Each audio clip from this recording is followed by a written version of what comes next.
스치면 오른다. 지난해 증시에서 NFT, 메타버스 열풍이 불었을 때 관련주들에 붙었던 수식어입니다. 그런데 이 수식어가 올해에는 로봇에 붙었습니다.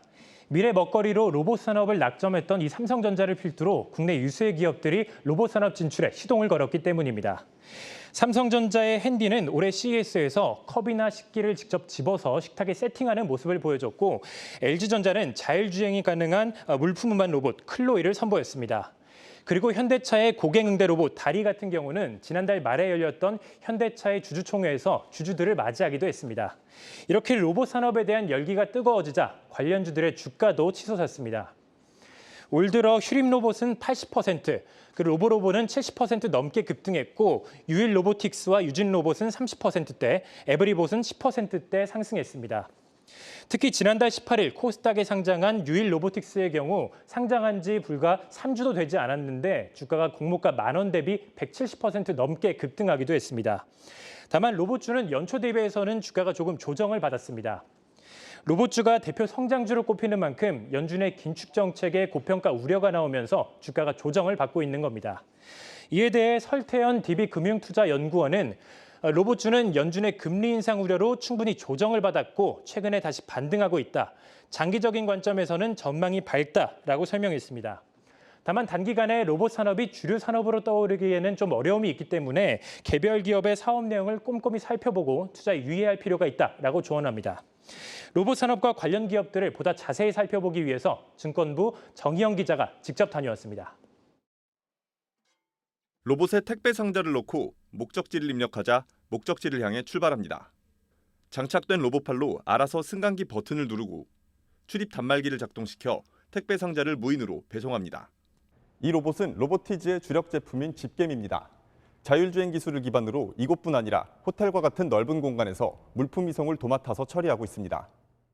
로보티즈는 주력 사업이었던 로봇 부품이나 소프트웨어, 연구용 플랫폼 개발에서 이제는 실생활에서 사람과 공존하는 서비스용 로봇 사업 진출로 박차를 가하고 있습니다.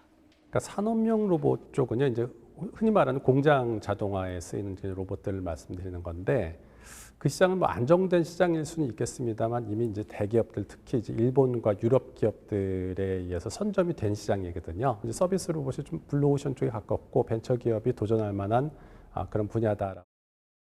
로보티즈는 현재 주력 제품인 집게미를 올해 들어 국내 호텔 2곳에 공급했고 내년에는 1,000대 보급을 목표로 사업을 추진하고 있습니다. 올해 그 호텔업 협회하고 이제 MOU를 맺고 같이 서비스를 시작하기로 했고요. 올해는 한 100대까지 보급을 하면서 그 가능성을 확인하는 그런 시간을 가질 예정입니다. 그리고 내년에는 1,000대 목표로 국내에서 확실한 시장 정착을 할 생각을 갖고 있습니다. 글로벌 물류기업과 협업도 추진하고 있는 만큼 향후 국내뿐 아니라 해외 매출까지도 기대해 볼 만하다는 설명입니다. 2년, 3년치에서 실외 서비스를 지금부터 준비를 하고 있고요. 작년에는 그 미국의 대기업과 실외 서비스 POC를 진행하면서 양사 모두 좋은 만족스러운 결과를 얻었습니다. 그것이 또 2, 3년 안에 상용화될 것으로 이렇게 보고 있습니다. 사람과 공존할 수 있는 협동 로봇에 집중하고 있는 또 다른 로봇 제조기업인 레인보우 로보틱스. 협동 로봇은 작업자와 공존할 수 있는 로봇인 만큼 기존의 로봇 분류체계인 산업과 서비스를 모두 아우를 수 있는 분야입니다. 무인으로 산업 현장에서만 쓰이던 로봇팔을 작업자와 같은 공간에서 활용하거나 카페와 일상 공간에서 음료를 만드는 등 서비스용으로도 활용될 수 있다는 겁니다.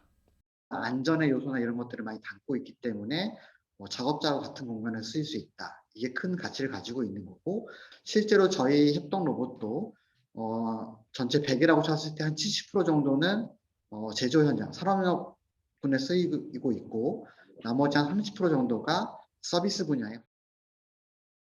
레인보우 로보틱스는 핵심 부품 등을 자체 제작할 수 있는 기술력을 갖추고 있어 시장의 변화에 빠르게 대응할 수 있는 점이 가장 큰 강점이라고 설명합니다. 큐보라는 이족보의 로봇을 개발해왔고, 그걸 통해서 되게 많은 기술들과 특히나 핵심 부품 기술을 저희는 내재화를 했습니다. 자체적으로 다 하기 때문에 시장에 되게 빠르게 적응할 수 있다는 것을, 상대적으로 되게 저렴하게 로봇을 공급할 수 있는. 이 같은 기술력을 통해 협동 로봇 출시 직전인 지난 2019년 대비 지난해 매출은 5배 이상 성장했고 올해는 매출 130억 원을 기대하고 있는 상황. 중장기적으로 현재 개발 중인 사족보행 로봇 등 신제품 개발과 현재 주력 제품인 협동 로봇을 더욱 고도화시켜 실적 개선과 함께 종합 로봇 기업으로 발돋움하겠다는 계획입니다. 한국경제TV 정희영입니다. 네, 로봇 관련주 지금 보시는 시청자분들 계좌에도 한 번씩 있었던 종목이지 않을까 싶은데요. 좀 더 자세한 내용 취재 기자와 함께 살펴봅니다. 증권부 지수희 기자 나와 있습니다. 예, 지 기자, 이 로봇주 투자 열풍 아무래도 삼성전자 투자 소식이 나오고 나서부터 좀 시작이 됐는데 이 리포트를 보셔도 좀 알겠지만 로봇주라고 해서 다 같은 로봇주가 아니네요. 네, 그렇습니다. 증시에서는 로봇주라고 하면 같이 움직이지만 세부적인 내용을 살펴보면 조금씩 다 다른데요. 네. 한국로봇산업진흥원에 따르면 로봇 산업은 크게 세 가지로 나눌 수 있습니다. 제조용 로봇, 서비스용 로봇, 또 로봇 부품 및 소프트웨어로 나눌 수 있는데요. 사진을 보시면 좀 더 쉽게 이해가 가실 텐데요. 제조용 로봇은 제품을 만들 때 공장에서 볼 수 있는 생산용 장비 로봇이라고 생각하시면 쉽고요. 네. 국내에서는 반도체나 자동차를 만들 때 많이 활용이 됩니다. 또 서비스용 로봇은요, 청소용 로봇이나 또 안내 로봇, 자율주행 로봇이나 또 의료 로봇처럼 사람이 하는 일을 대신하는 로봇을 말합니다. 그 외에 로봇을 작동시키기 위한 소프트웨어 개발 기업도 기업으로 크게 나눌 수 있는데요. 우리나라 로봇 기업의 매출 규모를 보면요, 이 제조용 로봇이 2조 9천억 원 규모로 가장 크고요. 네. 그 뒤로 부품 및 소프트웨어, 또 서비스용 로봇 순으로 나타났습니다.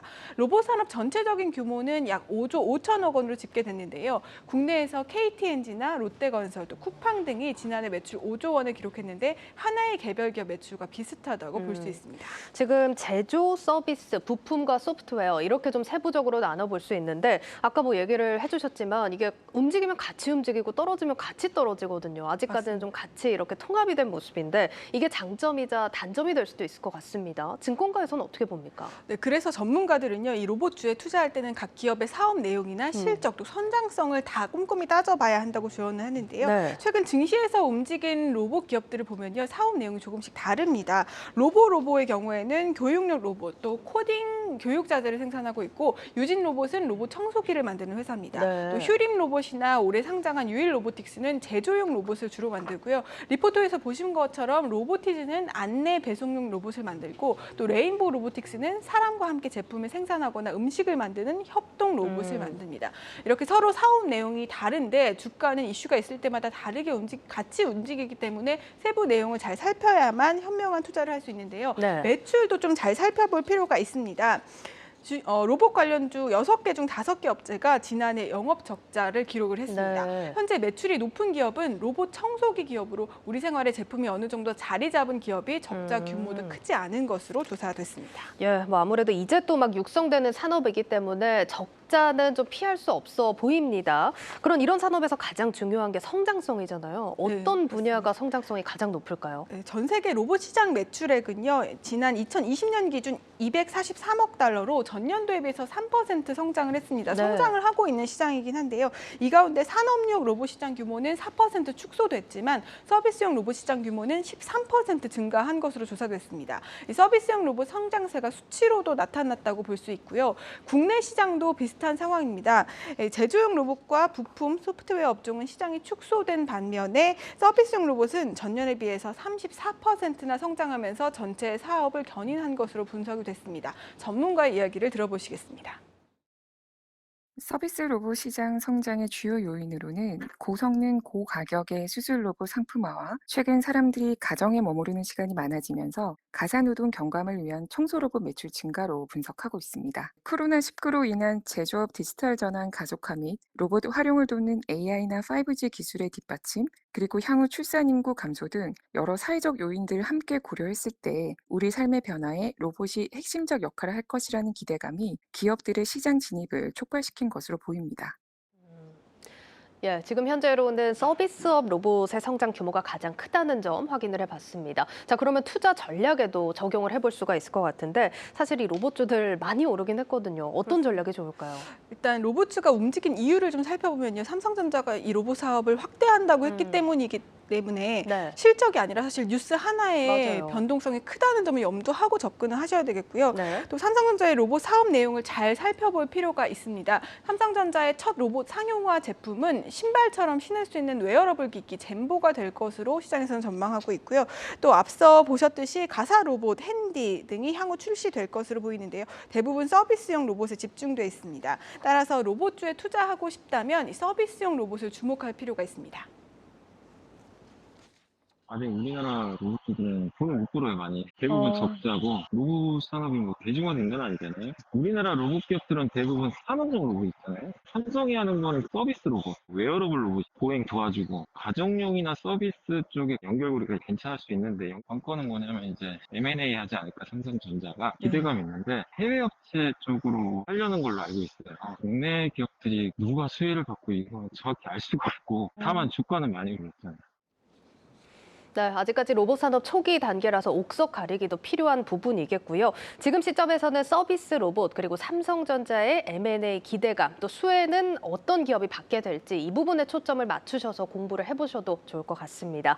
자, 제 기자 그럼 마지막으로 오늘 내용 또 유튜브에 올라갑니다. 제목과 해시태그 뽑아주시죠. 네, 오늘 유튜브 제목은 다 같은 로봇이 아니다. 또 해시태그는 로봇도 로봇 나름 서비스용 로봇 주목 이렇게 하겠습니다. 네, 알겠습니다. 자, 여기까지 듣죠. 증권부 지수희 기자였습니다.